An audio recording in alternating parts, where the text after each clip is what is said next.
Hey there YouTube, it's Butcherman18 coming at you. How are you guys doing today?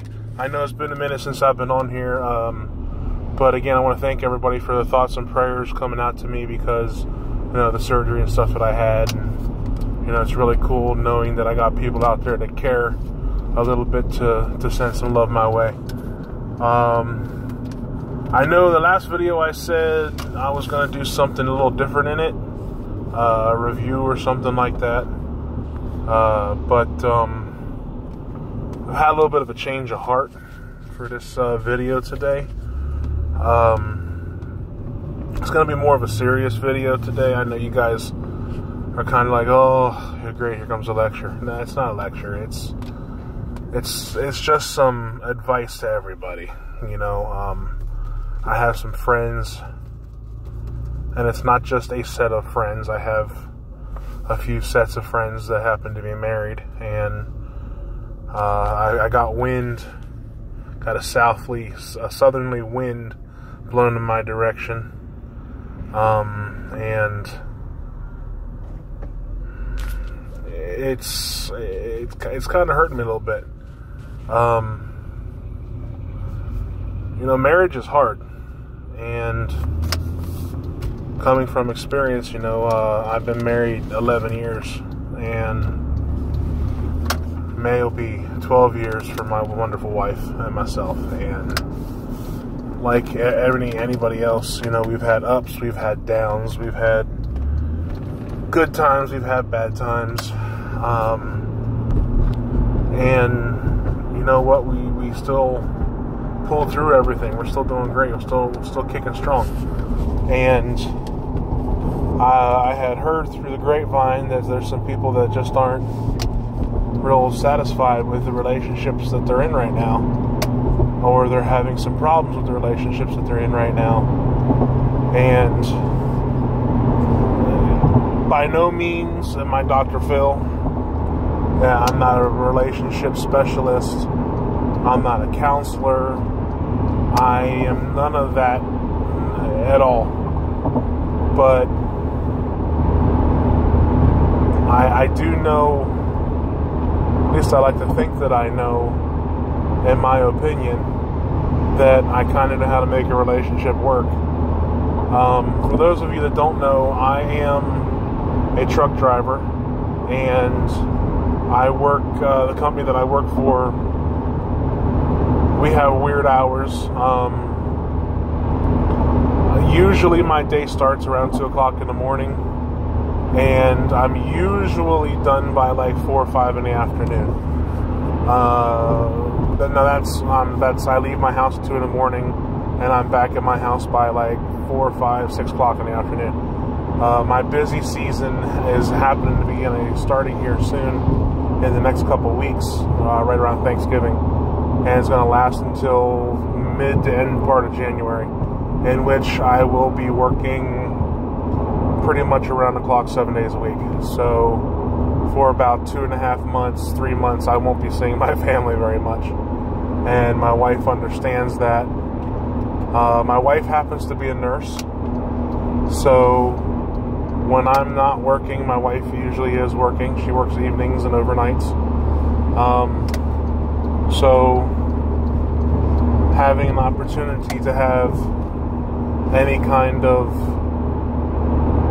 a sit down, cuddle up, just really have a nice time doesn't happen very often.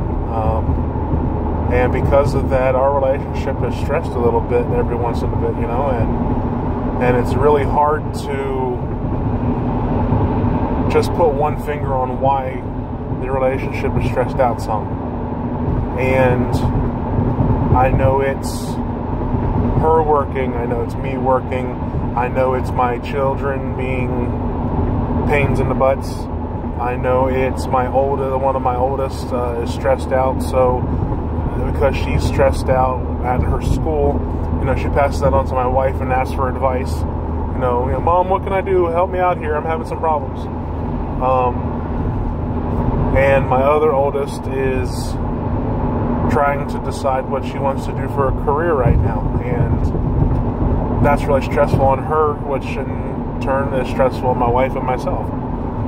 And my opinion, the only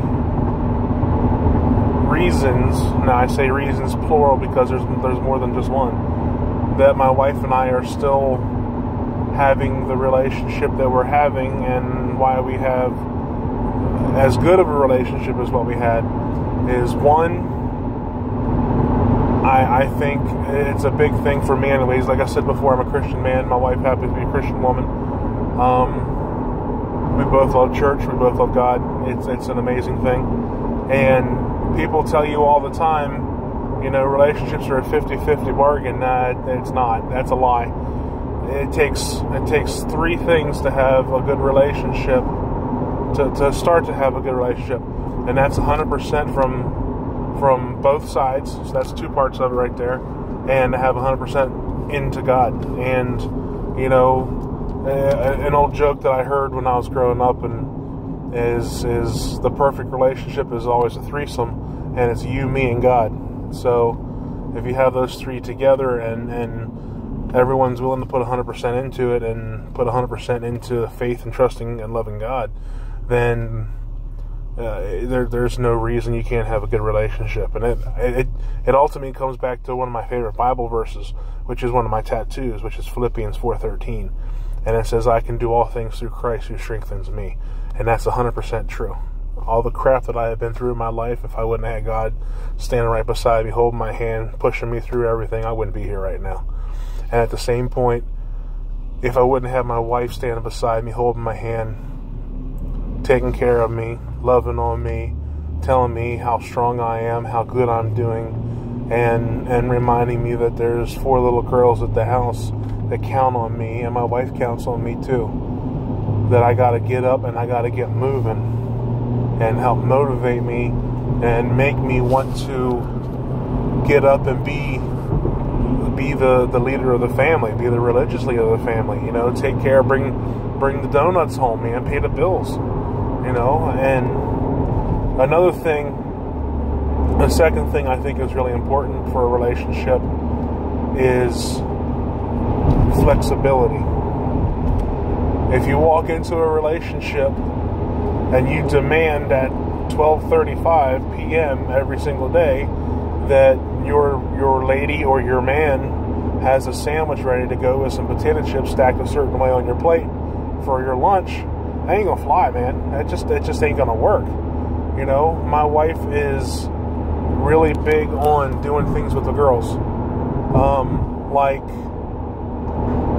going out and having just a lunch with the girls, and maybe going to getting their nails done a couple times a year, or going out and having a haircut and stopping somewhere at a petting zoo, you know, things like that. My wife loves doing that. Me?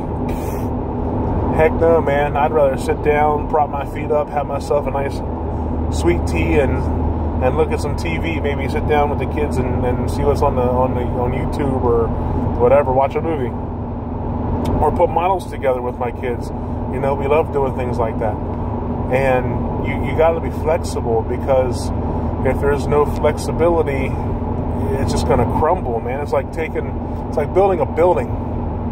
You know, there's a parable that Jesus said in the Bible, and it's about a mason building a house. And he said, if you build a house on sand, eventually it's going to crumble because there's not a firm foundation there. You know, there's no flexibility in what you're building.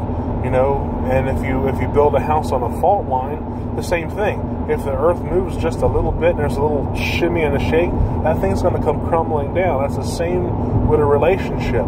If you don't have the rigidity and the flexibility needed for that relationship, it's going to crumble and it's going to fall. You know, and there ain't nothing worse than putting your heart and your soul into something, turn around, and it's gone. It's just not there anymore. You know, that's like building a house of cards. You know, you build this house of cards and you got a couple cards left to go, and you're nervous and you're shaky, and you're like, you know what, I need to calm down a minute. And you go to the bathroom, you know, you come back out, get a snack, come back to go get your stuff going. You're like, all right, let's do this. And the whole thing just crumbles in front of you. You know, you got to start all over again. It's just no good. And the third thing that you need is communication. Communication. Did I say communication? Because communication is a big thing. And if you don't communicate with your significant other, there's going to be problems, and there's going to be problems real fast. You can't... Good example, when I first met my wife, communication was not my thing. Because my then girlfriend, my wife to be, would always text me, or would always call me, or would always try to get a hold of me when I was elbow deep in something that was nasty, greasy, grimy, and I couldn't answer the phone. Or I was at work doing something. I remember one day I was climbing up the silo at the concrete place I was working at, and I had her tucked in my ear. You know, you tuck your phone in your ear. And I was climbing up the ladder, and I was about 80-ish, 70, 80-ish feet up in the air. And on my way back down, I sneezed, and she was talking to me a mile a minute, and my phone fell and hit the concrete below, and I got down there and picked it up, and she said, "Are you okay? I heard a thud." I said, "Yeah, you just fell about 80 feet to the ground." I said, "Are you okay? Do you have a concussion? Do I need to take you to the hospital?" And she just started laughing. She said, "Only you, boy." But you need to have communication. You know, if you're having a problem, you got to say, "Hey, look, we need to have a sit down. We need to talk. We need to figure some things out." Because if you don't figure the small things out, they're going to eventually turn into bigger things. They're going to, and then turn into even bigger things. And then eventually they're going to turn into this giant wedge, and they're just going to keep you guys apart. You're not going to be able to fix it. And I really hope that everyone watching this video, you know, doesn't get offended by what I'm saying. Again, this is just my 2 cents, my opinion, my experience. If you don't like it, turn me off. You know, don't watch the video. But if you look around today at all of the young people getting married, you know, the divorce rates and the separation rates and everything are astronomically high. I mean, it's like they date each other for a few years and they figure, all right, well, we're dating, let's get married. And as soon as that ring goes on that finger and the I do's are said, it's like it gets too hard for everyone to want to stay in, to want to put the effort into it and try to make it work. And it's sad to see that. You know, it happened to a lot of really good friends of mine that are a lot younger than I am. The jobs that I've worked at over the years and the places and things that I've done, I've made a lot of younger friends. You know, I'm 34 years old, and when I say younger friends, I mean like late 20s or late teens, early 20s. You know, and they're good people. I mean, their heads are on their shoulders, but in their generation, they're just not taught how to act and how to really dig down and try and make a relationship work. You know, nowadays it's all about the booty call and satisfying your physical needs instead of sitting down and trying to really get the emotional needs figured out and under wraps. You know, you gotta get your head on straight, and you gotta figure out how to love somebody, and you gotta figure that person out. You can't just meet someone, go to the bedroom, do what you do in the bedroom, come back out again and expect things to all be fine. It's not going to work that way. You know, you gotta get that person. You gotta get to know that person.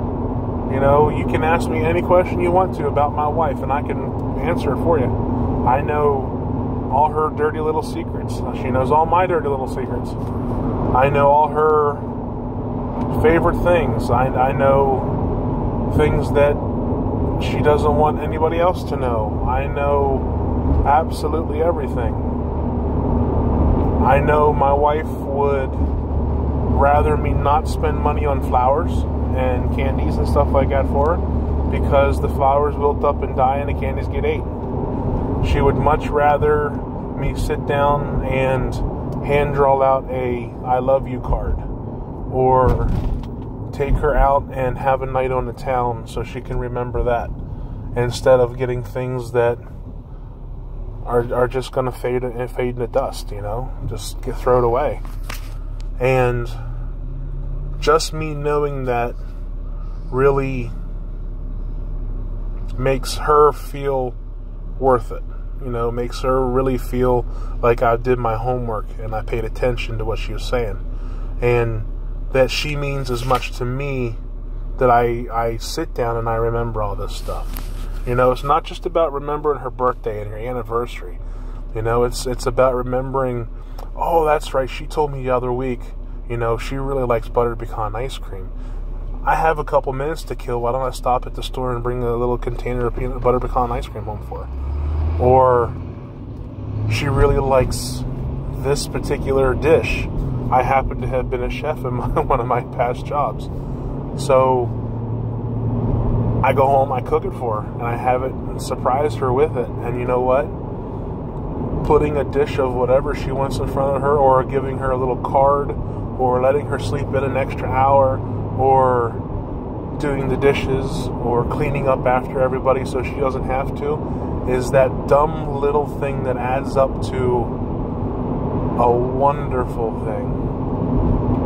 And it all starts with being right with God, with respecting each other, and having fantastic communication skills back and forth. That's all you need. That is all you need. It doesn't matter how many dollars are in your pocket. It doesn't matter what kind of car you drive. It doesn't matter what kind of clothes you wear. Believe me, I wear bibs and boots all the time. And most of the time, I got more holes in my clothes than what's covered up. And my wife looks at me some days and she goes, "You are absolutely ridiculous with all the holes in your clothes. We need to get you more clothes. But these are comfortable." And you know what? She still loves me because I have holy clothes. It's all good. It's a fantastic thing. So, again, if you guys aren't interested in this video, then turn the video off and don't watch it again. That's just the way it is. I'm just trying to put my 2 cents out there so that maybe somebody out there will see this and hear this and be like, you know what? Maybe he's got a point. Maybe we need to sit down and start this thing over. That's something that my wife and I have always done. We have never gotten into a heated argument ever. We nitpick back and forth, but we don't argue. We sit down and we talk things out. The only thing that happens when you argue with somebody is voices get raised, and then you go off topic, and then you hurt each other. Saying stupid stuff that you don't mean at the time, and you were frustrated at that moment, and you know what? You can't take it back. Once it comes out of your mouth, ain't no taking it back. So, grab that special person that you love, grab them right by the hand, take them over to a table, sit them down, take them to the couch, sit them down, tell them how much you love them, and tell them you need to stop, and we need to start over, and we need to figure this out, and have the proper foundation that you need to be able to have a successful and a very long, wonderful relationship. Because I'm going to tell you right now, I've had a few rotten relationships in my life, and there is nothing better to heal those wounds than to have a good woman or a good man sitting right beside you, willing to bend over backwards and help you any way that they can, and to love you with every ounce of their body and heart and mind and soul that they have to love you with. It is a wonderful thing, and I'm very honored and I'm very proud to say that I have the most wonderful woman by my side, and I wouldn't trade her in for anything. Not anything. So, having said that, guys, and me getting all sappy and running at the mouth for as long as I've run at the mouth, I love all of you. Thank you so much for checking this channel out. Please comment, rate, and subscribe. Let me know what you think of this stuff. If you guys want me to run my mouth more about other stuff, I will. Just ask my wife, she'll tell you. I don't ever shut up. Please hit that notification button, give me a thumbs up, and pass it on to your friends and family. And if there's anybody in your lives that needs some help, you know, that are having some problems with things, you know, it's not a bad idea to maybe stick your nose in there a little bit and say, hey, don't have to get crazy digging in there, but hey, you know, I saw the other day you and so-and-so are having a bit of a heated discussion. Is there anything I can help you with? You know, could I take the kids for a little bit so you guys can talk about some stuff, or surprise somebody with some movie tickets, you know, or a gift card so they can run out to dinner and have a night out on the town and try to get some things figured out. Doesn't take much. Just take some time and a little bit of effort from both sides. So again, thank you guys. I really appreciate it. And remember, if you're going to get in trouble, call me first and I'll come help you. Thank you guys so much, and God bless. I'll catch you on the next video.